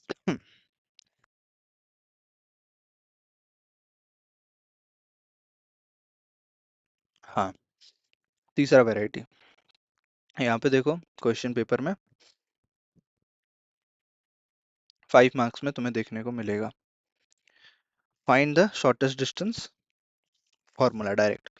शो दैट इंटरसेक्ट और पॉइंट ऑफ इंटरसेक्शन, ये भी पूछता है। कहाँ गया guaranteed? Show that they intersect, ये और फिर point of intersection, point of intersection. इसका क्या है फॉर्मूला? ऐसे अगर क्वेश्चन पूछे, मुझे लग रहा है 2 पेज लगेगा क्योंकि इमेज और फुट ऑफ द परपेंडिकुलर भी बचा है, कोई बात नहीं। शो दैट द इंटरसेक्ट, ये पहला लाइन होगा L1, ऐसा करके दिया होगा तुम्हारा लाइन, इक्वल्स टू लैम्डा, यहाँ से एक्स वाई जेड निकालो in terms of lambda. Then L2 line होगा ये वाला, इसको लेना है म्यू, फिर यहाँ से भी एक्स वाई जेड निकालोगे, ये पॉइंट को P बोलो, ये पॉइंट को Q बोलो। P और Q दोनों इक्वल होंगे क्योंकि अगर 2 लाइंस है वो इंटरसेक्ट कर रहे हैं, किसी एक पॉइंट में इंटरसेक्ट करेंगे, तो लाइन 1 L1 का जो पॉइंट होगा L2 का भी वही पॉइंट होगा इंटरसेक्ट करने के लिए, करेक्ट। सो L1 L2, ये P और यही Q है, तो दोनों को इक्वल करेंगे, P equals to Q। P equals to करने के बाद लैम्डा और म्यू में 3 इक्वेशंस आएंगे, 3 इक्वेशन में से solve any two, solve any two, किसी भी 2 इक्वेशन को सॉल्व करो, थर्ड वाले में लेके पुट करो, तो तुम्हें पता चलेगा कि वो वैल्यू जो आया है लैम्डा और म्यू का वो सही आएगा या नहीं आएगा, तो तुम चेक कर सकते हो, क्रॉस चेक कर सकते हो। फिर वही पॉइंट्स लेके लैम्डा को लो या म्यू को लो, किसी में डाल दो, पी में डाल दो या म्यू को लेके क्यू में डाल दो, पी में डालो क्यू में डालो, पॉइंट ऑफ इंटरसेक्शन भी तुम्हारा पता चल जाएगा, वो है। नेक्स्ट टॉपिक इसके पास जो है वो 2 है, एक ही से रिलेटेड है, वो है image plus foot of the perpendicular.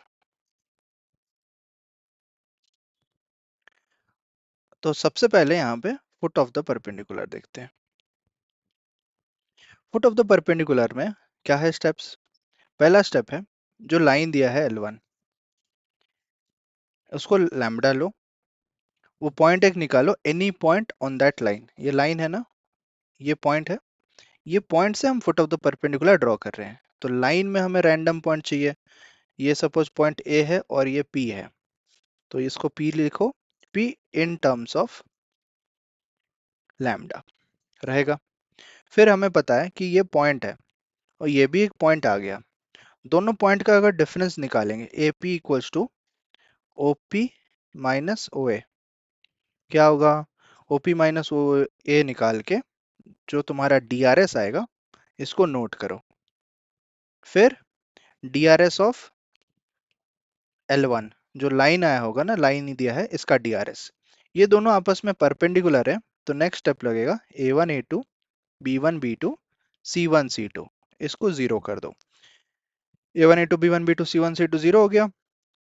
Zero होने के बाद इससे तुम्हें लैम्डा का वैल्यू मिल जाएगा। जब लैम्डा का वैल्यू मिल गया, what you have to do, you have to put it here P की जगह पे, तो तुम्हारा फुट ऑफ द परपेंडिकुलर आएगा। ये जो P पॉइंट क्या है, यही है तुम्हारा फुट ऑफ द परपेंडिकुलर। अभी जो नेक्स्ट पॉइंट है दैट इज इमेज। इमेज के लिए तुम्हें सेम चीज करना है जो फुट ऑफ द परपेंडिकुलर में कर रहे हो, same steps till foot of the perpendicular. Okay, foot of the perpendicular तक करने के बाद इसका डायग्राम बनाओ, ये पॉइंट ए है, ये तुम्हारा foot of the perpendicular P है, इमेज मतलब तुम्हारा मिरर इमेज यहाँ पे बन रहा है एम। ए और एम का जो मिड पॉइंट होगा हमारा पी। मिड पॉइंट फॉर्मूला क्या होता है, x1 plus x2 by 2 equals to, यहाँ पे comma, y1 plus y2 by 2 z1 plus z2 by 2, ये कोऑर्डिनेट होगा तुम्हारा p का। ये तो तुम्हें a ऑलरेडी पता है, m को तुम x y z ले लो या x2 y2 z2 ले लो, देन p ऑलरेडी तुम्हारा फुट ऑफ द परपेंडिकुलर से निकल चुका है।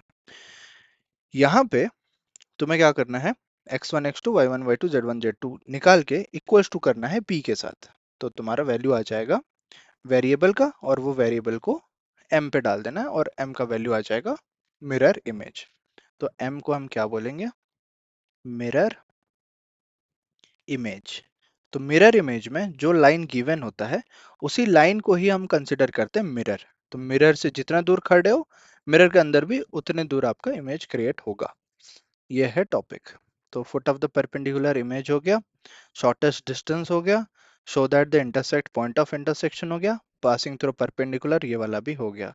मोस्टली यही चीज पूछता है। देखो, show that this lines are intersect, ये कंपार्टमेंट है, लास्ट ईयर का पेपर है। Also find there point of intersection हो गया, shortest distance pair of lines हो गया। कोई दूसरे सेट में देखते हैं यहाँ पे क्या पूछा है, शॉर्टेस्ट डिस्टेंस इंटरसेक्ट हो गया। मोस्टली यही आता है। क्लियर हो गया सबको? 3D बहुत लंबा चैप्टर है और स्कोरिंग चैप्टर भी है। Is it clear 3D chat में?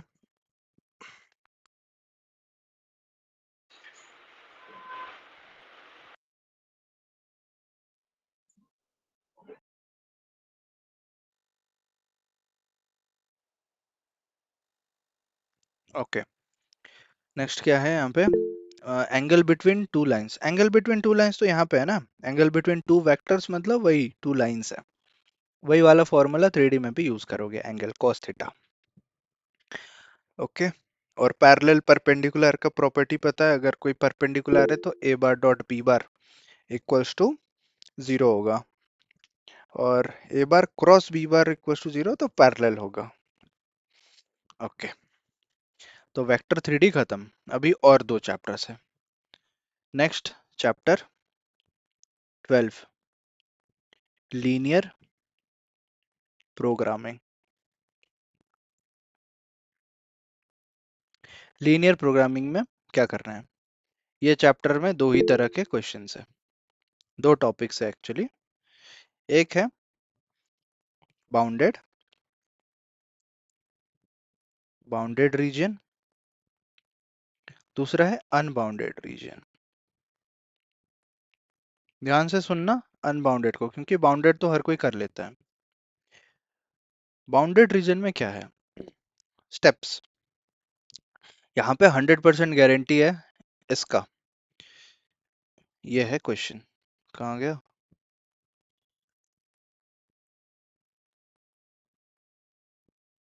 तीन मार्क्स में पूछेगा ये वाला, ऐसा टाइप का 100% इसी चैप्टर से। और क्यों कह रहा हूँ? क्योंकि इससे केस स्टडी नहीं पूछेगा, और 1 मार्क में तो वैसे वाले क्वेश्चन पूछेंगे कि नंबर ऑफ कॉर्नर पॉइंट्स बता दो या फिजिबल रीजन बता दो। तो लॉन्ग क्वेश्चन में अगर मार्क्स सिक्योर करना है, 3 मार्क्स पूरा श्योर शॉट है तुम्हारे लिए। मैक्सिमाइज मिनिमाइज पूछेगा, इसका नाम है ऑब्जेक्टिव फंक्शन, इसका नाम है कंस्ट्रेंट्स। कंस्ट्रेंट्स को ही हम बोलते हैं रेस्ट्रिक्शंस। 1 मार्क में गलत मत करना। ये होता है रेस्ट्रिक्शंस, ये होता है ऑब्जेक्टिव फंक्शन, ये होता है वेरिएबल्स, है ना, एक्स और वाई, वैसे करके नाम होता है। एक बार एनसीईआरटी देख लोगे पता चल जाएगा। स्टेप्स क्या है? हाँ, क्यों नहीं देगा केस स्टडी क्वेश्चन? क्योंकि इसमें पहले 12.2 भी एक्सरसाइज हुआ करता था, बट अभी वो एक्सरसाइज नहीं है। वो एक्सरसाइज में वर्ड प्रॉब्लम्स होते थे, वर्ड प्रॉब्लम से तुम्हें इक्वेशन बनाओ फिर जाके सॉल्व करो। वो डिलीट इसीलिए किया गया क्योंकि स्टूडेंट्स लोग को इक्वेशन फॉर्म करने में दिक्कत होता था। कोविड टाइम में वो सिलेबस रिड्यूस हुआ, तो अभी उसका कोई टेंशन नहीं है, हमें केस स्टडी नहीं देखना है। और आया भी तो यू नो दैट कि कैसे करना है। मिनिमम इतना होना चाहिए तो greater than equals to, maximum इतना होना चाहिए लेस देन इक्वल्स टू, वो तुम कर सकते हो। ठीक है, पहले देखते हैं बाउंडेड। बाउंडेड में स्टेप्स क्या है? पहला स्टेप है, जो भी कंस्ट्रेंट्स दिया होगा, जैसे ये क्वेश्चन में कंस्ट्रेंट्स दिया है, कंस्ट्रेंट्स के पॉइंट्स निकालो। Find points from constraints. Constraints के पॉइंट निकालोगे, फिर प्लॉट देम। पॉइंट्स को प्लॉट करो और लाइन बनाओ, ड्रॉ लाइंस पॉइंट्स को ड्रॉ ज्वाइन करके। Then find feasible region, feasible region. क्योंकि जब तुम प्लॉट करोगे, जैसे अगर ये कंस्ट्रेंट है ऐसे, ये 2 पॉइंट आया और तुम ज्वाइन करके बताए इस तरफ है, तो 2 लाइंस अगर आ रहे हैं, एक लाइन ऐसा है तो ये कह रहा है कि इस तरफ है, तो फिजिबल रीजन ये वाला रीजन होगा, बीच वाला। तो फिजिबल रीजन निकाल लो। फिजिबल रीजन निकालने के बाद ये कॉर्नर पॉइंट्स निकालो। Find corner points. Corner points में ही तुम्हारा ये इंटरसेक्शन वाला आएगा, जब दो लाइंस इंटरसेक्ट करेंगे वो एलिमिनेशन मेथड से सॉल्व करोगे।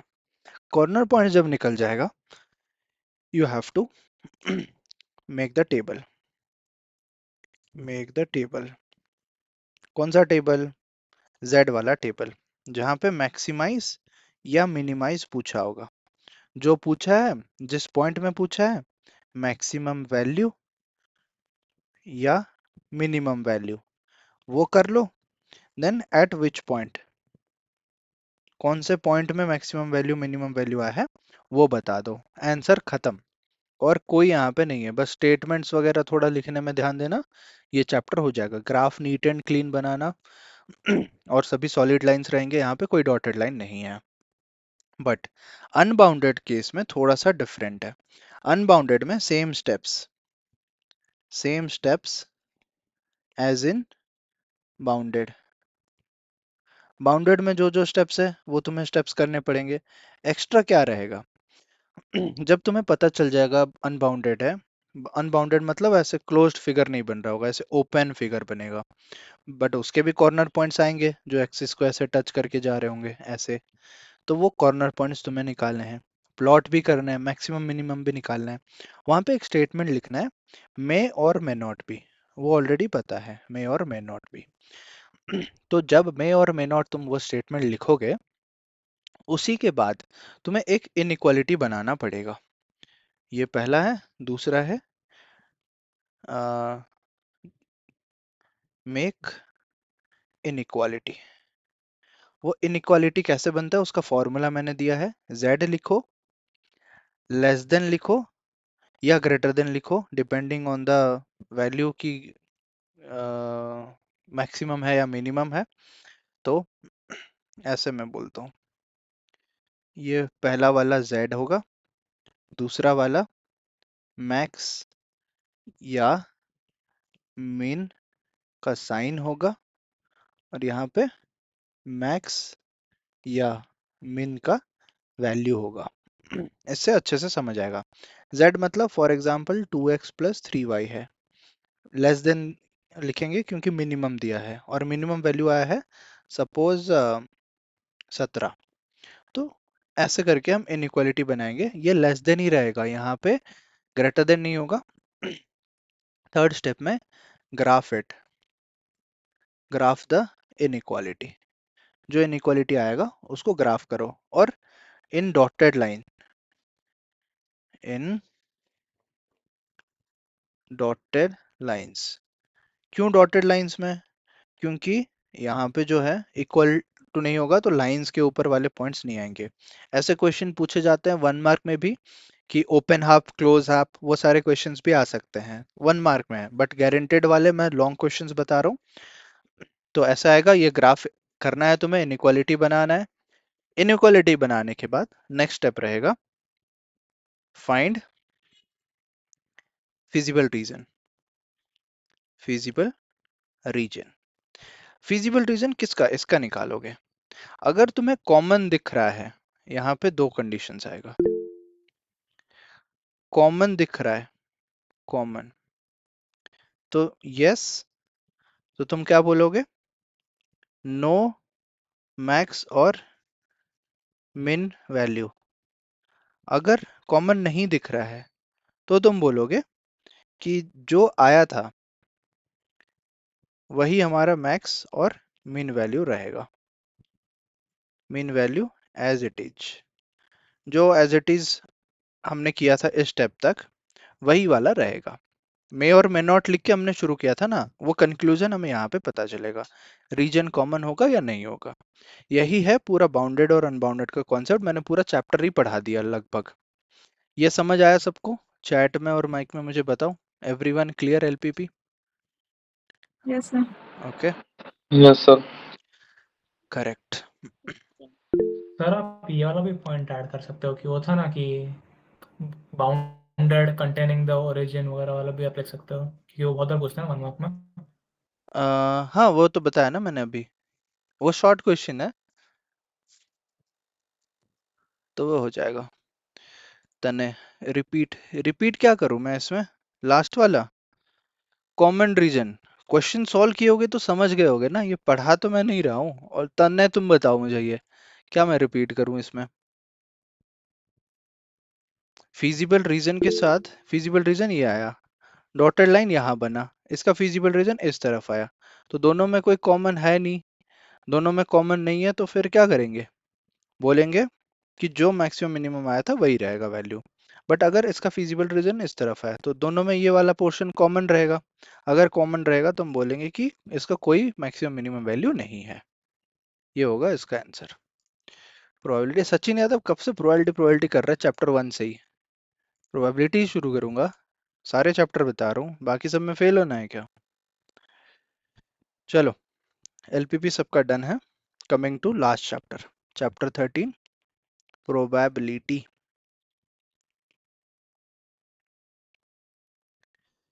प्रोबेबिलिटी में क्या होता है? इसमें भी बहुत सारे टॉपिक्स हैं, बट जहां से क्वेश्चन आ सकता है वो दो ही टॉपिक्स हैं। एक है बेस थ्योरम, बेस थ्योरम। हाँ, मान लो 3 टॉपिक्स है। बेस थ्योरम सेकंड में चला जाएगा। बेस थ्योरम से पहले है कंडीशनल प्रोबेबिलिटी, इससे भी पूछेगा 1 मार्क में या केस स्टडी में, और चांसेस है कि केस स्टडी इसी चैप्टर से पूछे। Conditional probability, Bayes theorem. Bayes theorem में भी है तुम्हारा टोटल प्रोबेबिलिटी का यूज होगा, टोटल प्रोबेबिलिटी। और लास्ट जो टॉपिक है that is your probability distribution. यही 3 टॉपिक से क्वेश्चन पूछेंगे। कंडीशनल प्रोबेबिलिटी, यहाँ पे क्या है? P of E given F, P of E intersection F divided by P of F। इसी से हम जब इंटरसेक्शन वैल्यू निकालते हैं, P of F, P of F into P of E given F। और ये पहला वाला फॉर्मूला। दूसरा होता है P of F given E, P of E intersection F ही रहता है, बट जो गिवन होता है वो नीचे चले जाता है। तो यहाँ से भी हम इंटरसेक्शन निकालें तो होगा P of E into P of F given E। इसी से मिला जुला एक टॉपिक है कंडीशनल, क्या बोलते हैं उसको? Independent events. Independent events, independent events में एक फॉर्मूला होता है P of E intersection F। ये दोनों का प्रोडक्ट के साथ इक्वल होता है, P of E into P of F। That's all. इतना ही है इस टॉपिक में कंडीशनल प्रोबेबिलिटी से पूछने वाला। Both girls, Elder one is girl, वैसा वाला जो गिवन होगा। टोटल प्रोबेबिलिटी, टोटल प्रोबेबिलिटी में P ऑफ A निकालते हैं हम। जितने भी इवेंट्स होंगे उसको हम लिख लेते हैं, P of E1 into P of A given E1 plus P of E2 into P of A given E2, ऐसे करके लिखते हैं। बेस थ्योरम में ये यूज होता है। सपोज पूछा है तुम्हें E1 गिवन A, तो P of E1 into A given E1 divided by P of A लिख लेते हैं। A में ये पूरा जो वैल्यू है ना, ये पूरा वैल्यू लिखना पड़ेगा। करेक्ट। बेस थ्योरम इतने में हो गया। और यहाँ से कैसे टाइप के क्वेश्चन पूछ सकते हैं? या तो तुम्हारा 3 मार्क्स क्वेश्चन पूछेगा, या फिर केस स्टडी गारंटेड, या दोनों गारंटेड, और बोथ। ऐसे क्वेश्चंस पूछेंगे। तो थोड़ा ध्यान रखना कि केस स्टडी से वो पूछ रहा है, सॉरी, टोटल प्रोबेबिलिटी पूछ रहा है या बेस थ्योरम पूछ रहा है, वो क्वेश्चन प्रैक्टिस से ही आदत हो जाएगा। लास्ट में है प्रोबेबिलिटी डिस्ट्रीब्यूशन। प्रोबेबिलिटी डिस्ट्रीब्यूशन में कैसे टाइप के क्वेश्चन पूछते हैं? फाइंड के वाले क्वेश्चन। फाइंड के, मैं प्रोबेबिलिटी डिस्ट्रीब्यूशन नीचे लिख लेता हूँ यहाँ पे, ये टॉपिक। तो प्रोबेबिलिटी डिस्ट्रीब्यूशन में फाइंड के पूछता है, और हमें पता है summation of P of x ये होता है 1, और जब मीन पूछेगा, मीन का फॉर्मूला है E of x। E of x होता है summation of x into P x, या फिर समेशन ऑफ xi pi भी हम बोलते हैं। ये तुम्हें निकालना होता है मीन में। और फाइंड के में तुम्हें सबको समेशन करके 1 निकालना है, फिर k का वैल्यू निकालना है। यही होता है इसका आंसर। ठीक है, प्रोबेबिलिटी डिस्ट्रीब्यूशन में तुम्हें यही वैल्यूज लेने पड़ेंगे और सोल्व करने पड़ेंगे। प्रोबेबिलिटी डिस्ट्रीब्यूशन में और क्या होता है के मीन सम, हाँ इसी में और पूछता है p of x greater than 2, मतलब 2 को छोड़ के उसके आगे वाले वैल्यू। सपोज अगर उसमें 3 है, 3 4 है तो 4 और 5 है तो 5 तक, x इक्वल टू 5, तीनों को ऐड कर लेना है बस।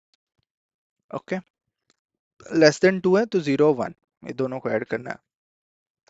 समेशन का याद रखना है, पूरा सम जो होगा वो 1 ही आएगा। ऐसे करके प्रोबेबिलिटी चैप्टर में इतना ही है। आया समझ में? प्रोबेबिलिटी डन, कोई दिक्कत? सबको क्लियर है ना?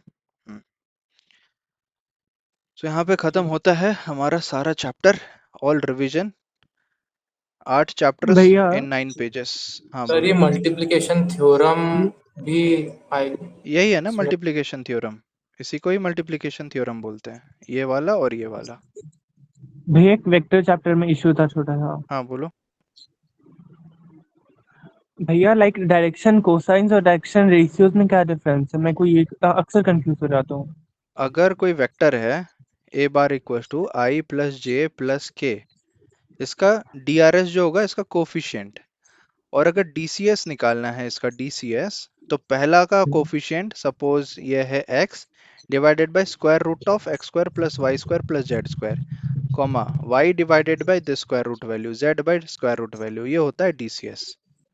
सो DRS से DCS हम ऐसे निकाल सकते हैं। आया समझ में? ओके भैया। हाँ।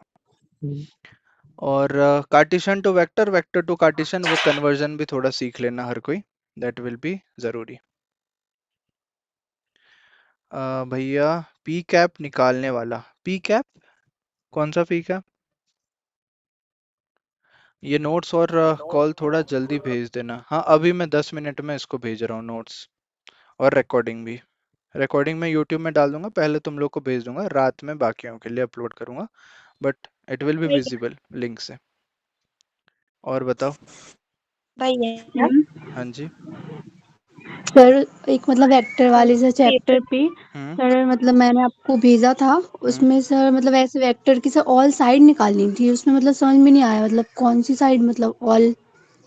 वेक्टर साइड्स हम कैसे निकालते हैं? अगर 2 पॉइंट दिया है ए और बी, सपोज ऐसे पैरेललोग्राम होगा, ए बी सी डी निकालना है, ए का पॉइंट दिया है, बी का पॉइंट दिया है, how you will find A B?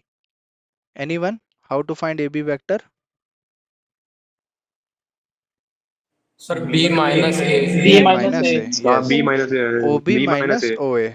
तो बी का जो कोऑर्डिनेट होगा माइनस ए का कोऑर्डिनेट करोगे, आई जे के लगा लो, ए बी आ जाएगा। वैसे ही बी सी निकालना है, सी माइनस बी, जो दिया होगा सेकंड माइनस फर्स्ट करना, सी माइनस बी मतलब ओ सी माइनस ओ बी, तो आ जाएगा साइड्स। ठीक है। सर हाँ जी। सर सेकंड फॉर्मूला साथ के साथ ऊपर सर क्वेश्चन आ एक सकता है? मतलब एंगल भी निकालना क्या बोल रहे हो? सर जो आप सेक्शन फॉर्मूला के निकाली ऊपर। है एक एक बोलो, आरती बोलो। सर इसके साथ एंगल भी इसका निकालना एंगल किसका किसके साथ? दोनों का, ए बी और बी सी का साइड। ना? ये सर पूरी ऑल साइड दो का सा, विद एंगल एंड साइड भी निकालनी थी। दो साइड मिल गया, एंगल कैसे निकालोगे? दो वेक्टर का एंगल क्या होता है? Theta, cos theta equals to b1 dot b2 divided by b1 का मॉड इंटू b2 का मॉड। फॉर्मूला में तो है, ये डायरेक्ट क्वेश्चन है सारे, शायद सफिशिएंट नंबर ऑफ क्वेश्चंस नहीं कर रहे हो। नो सर मेरा मतलब ये नहीं था जो मतलब आपने वो क्वेश्चन बताया जिसकी साइड निकालनी थी ए बी और बी सी और सी ए की हाँ उसके साथ साथ विद एंगल भी निकालना था उन लोग का। तो विथ एंगल, वही तो कह रहा हूँ, जब दो साइड का तुम्हें पता चल जाएगा वेक्टर, एंगल नहीं निकाल सकते? Angle between two vectors, side मतलब क्या होता है? वो वेक्टर ही तो है। यस सर मतलब सर यही cos थीटा वाला ही फॉर्मूला लगा देंगे ना हाँ उसमें भी। ऑब्वियसली वही cos theta formula. Yes sir. And extra question, हाँ पहले ये रिवाइज जरूरी था, रिवाइज के बाद ही मैं एक्स्ट्रा क्वेश्चन भेजूंगा बाकी 3 चैप्टर्स के। भैया आज फिर से क्लास है? आज और क्लास नहीं लेंगे, मैं चाहता हूँ कि खुद थोड़ा रिवाइज करो, ज्यादा से ज्यादा इंपॉर्टेंट क्वेश्चंस को ध्यान दो। मैं करूंगा तो फिर क्या वही क्वेश्चन सॉल्व भी कराऊंगा। तो अगर होगा तो 2024 के जो प्रीवियस ईयर कुछ क्वेश्चंस है 23 के वो कर लेंगे, बट बेटर है कि तुम ये करो, ठीक है। खुद भैया सॉल्व करो। मेरा वो एडमिट कार्ड से कुछ इशू था भैया। एडमिट कार्ड में मेरा फोटो नहीं आ रहा है। फोटो नहीं आ रहा है? कब हाँ, से नहीं आ रहा है? मतलब आज मैं जब गया साइबर पे निकलवाने के लिए तो फोटो ही नहीं आया। अच्छा, तो पीडीएफ में था तुम जब निकाले थे? नहीं भैया। ऐसे कैसे हो सकता है? हाँ, वो उस समय तो था हाँ तो वही जब डाउनलोड हम। करके दे देना चाहिए था। आज तो सर्वर में इशू है, अभी कुछ कर नहीं सकते। यहाँ पे और एक था सेक्शन फॉर्मूला वाला, ठीक है, M B bar plus N A bar. Section formula भी थोड़ा सा इंपॉर्टेंट है, वो कर लेना, ठीक है। आज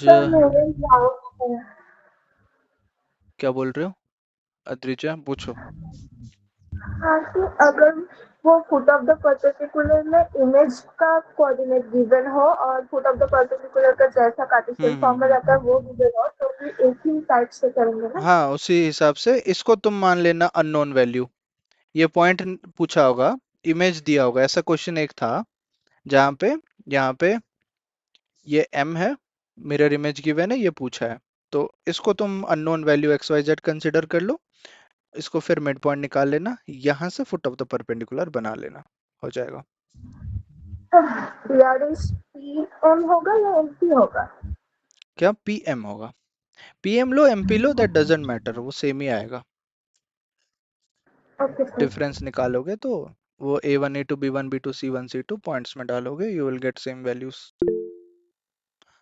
गारंटेड क्वेश्चन करवा दीजिए, यही तो है गारंटेड क्वेश्चन। तुम्हें जो भी क्वेश्चन सर इसी वैरायटी के मिले, नंबर चेंज होगा, मैंने क्या बोला था, नंबर चेंज होगा बट क्वेश्चंस यही रहेंगे। Foot of the perpendicular, image, यहाँ पे शो दैट द इंटरसेक्ट, यही क्वेश्चंस है। अभी तक क्वेश्चन नहीं पता चला तुम लोग को कि क्या क्वेश्चन है गारंटेड?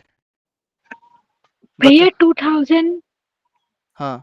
भैया हम्म 2023 का हम्म आप मिनी उसमें मिनी क्या बोल रहे हो, रह गई। वैसे कॉन्फिडेंस है बट थोड़ा एंजाइटी होती है। इंपॉर्टेंट क्वेश्चन, हाँ ये लेक्चर भेज देता हूँ, फिर मैं इंपॉर्टेंट क्वेश्चन भेजूंगा एनसीईआरटी का, ठीक है। चलो खत्म भैया करते हैं अभी। हाँ क्या बोल रहे हो? 2023 का जो आपने मिनी मिनी मिनी में पेपर भेजा था उसके वो भेज दो आंसर की। हाँ आंसर की मैं भेजूंगा, दोनों में अभी भेज देता हूँ। और चैप्टर वाइज इंपॉर्टेंट क्वेश्चन हो गया, आज रात को ले लीजिए क्लास प्लीज, इंपॉर्टेंट क्वेश्चन भी भेज दो, ठीक है। मैं इंपॉर्टेंट क्वेश्चन भेज देता हूँ, बाकी ये रिकॉर्डिंग वीआईपी है, मिनी ठीक है अभी ठीक तक। है, यू विल रिसीव भैया इट। Yes sir. भैया हाँ जी। वो ये जो मुझे प्रोबेबिलिटी का कुछ पूछना था, ये कंडीशनल में वो जो ए इंटरसेक्शन बी का था वो उसमें यूनियन का जो फॉर्मूला था। आगे बोलो। आपने तो वो फॉर्मूला इस कंडीशनल में दिखाया नहीं, मतलब कौन सा? जो वो है ए यूनियन एफ करके। वो 12th का नहीं है, वो 11th का यूज होगा, so you have to revise those formulas अपने से। जो जो 12th सिलेबस में है वो मैंने बताया। वैसे तो फिर ट्रिग्नोमेट्री का हजारों फॉर्मूला है जो मैंने भेजा था, वो तो सारे लिखने पड़ेंगे, वो थोड़ी रिवीजन होगा, ठीक है। जितना 12th में हम नया चीज पढ़ रहे हैं इतना है, और इसमें तुम्हें ऐसा नहीं है कि अभी फिर तो प्रोबेबिलिटी क्या है, number of favourable outcomes by total number of outcomes, वो भी फॉर्मूला लिखना पड़ेगा। ऐसे करके बहुत सारा फॉर्मूला भर जाएगा। जो 12th का बेसिक्स चाहिए वो मैंने बता दिया, बाकी प्री रिक्विजिट्स है। भैया हाँ जी। भैया हाँ बोलो। म्यूचुअली एक्सक्लूसिव कैसे निकले मेरे म्यूचुअली को समझा दीजिए ना। म्यूचुअली एक्सक्लूसिव के लिए मैंने वेन डायग्राम पढ़ने बताया था कि ऐसे रहेगा ये डिसजॉइंट सेट्स ए और बी, यहाँ पे मतलब कोई कॉमन नहीं है, वो पूरा एक्सक्लूसिव है, अपने आप में इंडिपेंडेंट है। थोड़ा 11th का पढ़ लो, हो जाएगा ये। जिसको जो जो टॉपिक दिक्कत आ रहा है जो 12th में नहीं है, रिवाइज 11th। ओके सर वो प्रोबेबिलिटी का क्वेश्चन समझने में थोड़ा प्रॉब्लम आ रहा है कि पूछा कौन सा वाला है। वो तो क्वेश्चन करने से हो पाएगा, उसका कोई ऐसा मूल मंत्र सॉल्यूशन नहीं है, दवाई नहीं है। जो जितना करेगा उसका उतना अच्छे से होगा। यही दो चीज तो है, और क्या करना है। बेस थ्योरम है, कंडीशनल प्रोबेबिलिटी है, दोनों में से एक ही पूछेगा।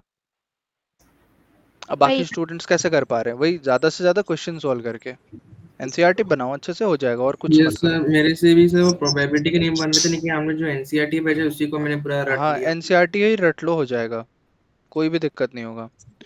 मेरा डाउट है कि ग्राफ पेपर आफ्टर 20 पेजेस के बाद होता है, एलपीपी का क्वेश्चन वहीं पे करना होगा क्या? कहीं पे भी कर सकते हो, just mention the question number, तो तुम्हें मार्क्स दे देंगे। जरूरी नहीं है कि कहीं पे पेज छूट जाता है। चलेगा, कोई बात नहीं, बीच का पेज छूटता है वो चेक करते हैं। पेज तो नंबर ग्राफ मेंशन के कर पास ही देना। कर लेगा। हाँ बेटर है, ग्राफ के पास कर लो, या पेज नंबर मेंशन कर देना, इस पेज में मैंने करा है। भैया मेरा 45 और 48 नंबर का क्वेश्चन अटेम्प्ट हो जाता है, लाइक अच्छा अभी तक जितना सॉल्व करा। सही है तब मतलब तो। जिसमें कुछ पार्ट मेरा कैलकुलस का भी बेसिक वाला सॉल्व हो जाता है मेरे से। Okay good then. लाइक वो 1 मार्कर 2 मार्कर हो जाता है वो कैलकुलस वाले। अच्छा बढ़िया है फिर तो, मतलब पास का कोई टेंशन नहीं है, पास से काफी ज्यादा हो जाएगा। ठीक है, अभी ज्यादा मतलब इधर उधर मत देखो, मैं सबको बोलूंगा कि जितना है, जितना कर सकते हो उतना करो, don't start any new topic. भैया आपने मिनी ग्रुप में प्रोबेबिलिटी के चैप्टर्स नहीं भेजे क्या? भेज दिए रिकॉर्डिंग हैं मैंने, सारे भेज दिए हैं, देखो अच्छे से। भैया इसका नोट्स भेज दीजिएगा अभी ग्रुप में। अभी भेज रहा हूँ मैं, चलो अभी क्लास खत्म करता हूँ मैं। थैंक यू सो मच, मिलते हैं। अगर नाइट में क्लास होगा I will inform, but meanwhile practice करो, don't stop practice. Important questions मैं दोनों ग्रुप में दोबारा भेज रहा हूँ, सारे क्वेश्चंस, ठीक है। वही क्वेश्चंस नए वाले एनसीईआरटी बुक से, I am repeating, new NCERT book you have to follow.